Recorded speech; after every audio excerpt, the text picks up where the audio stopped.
Fletcher and the Falling Leaves. Written by Julia Rawlinson. Illustrations by Tiphanie Beeke.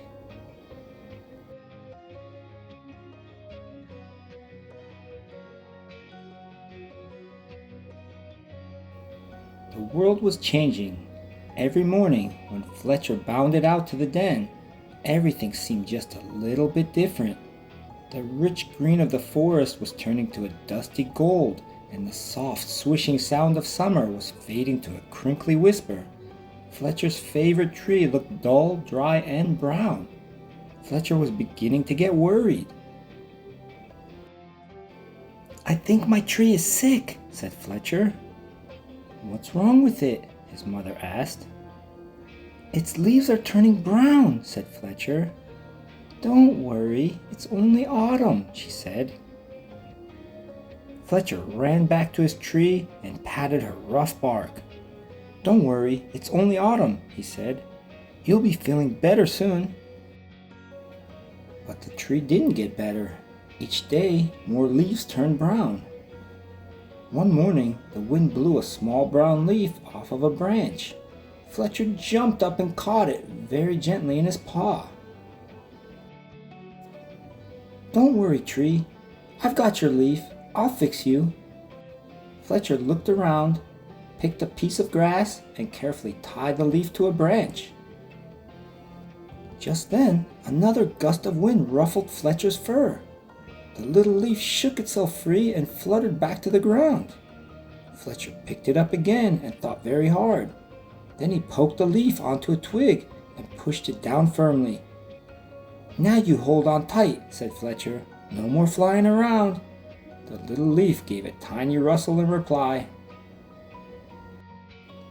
The next day, a strong wind was blowing through the forest. Fletcher rushed out of the den and ran all the way to his tree. Lots of branches were bare, and little lost leaves spun everywhere. "Don't worry, tree. I'll catch them for you, I promise." Round and round and round whirled Fletcher after the swirling leaves. "Leaves! Wonderful! Just what I need for my nest," said a squirrel. "But these belong to the tree," said Fletcher. "Don't take them away." "The tree doesn't need them anymore," said the squirrel, bounding off. "Help! Help! The wind and the squirrel are stealing our leaves!" cried Fletcher. "Leaves! Terrific! Just what I need to keep warm," said a porcupine rolling around. "But these belong to the tree," said Fletcher, plucking leaves from the porcupine's needles. "Not anymore," snuffled the porcupine, and away he rolled. "Help! Help! The wind, the squirrel, and the porcupine are stealing our leaves!" cried Fletcher. Suddenly, a flock of friendly birds swooped down from the sky. They picked up the leaves in their beaks and poked them onto the tree's branches. Soon the tree was leafy again, and Fletcher flopped down and smiled. "Thank you, birds, thank you." He gasped as the birds fluttered away. He lay looking up through the leaves at the sky and drifted off to sleep. But the wind continued to blow, and the branches still danced. The leaves shivered and shook themselves and began to wriggle free. They tossed and turned and twitched and twirled and tumbled to the ground. They brushed Fletcher's ears and nose and filled his dreams with a whispering sound. When Fletcher finally woke up, he couldn't believe his eyes.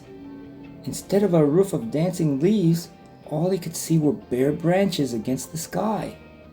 "Oh, tree, I am so sorry," gulped Fletcher. "All your leaves are gone."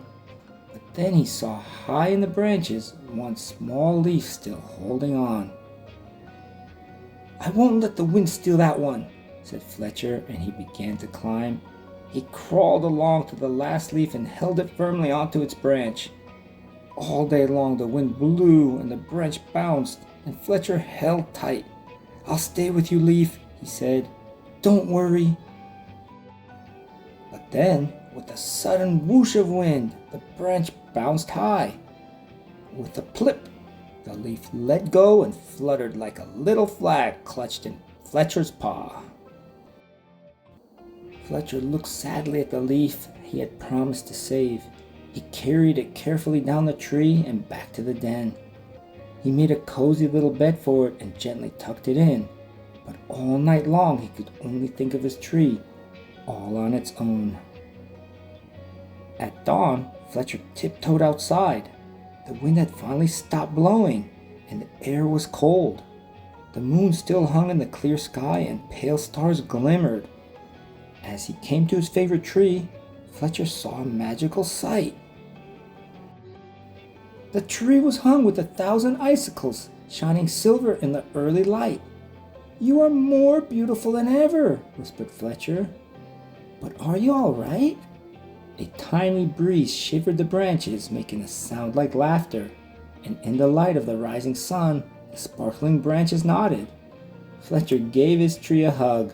Then he went back to the den for a nice warm breakfast.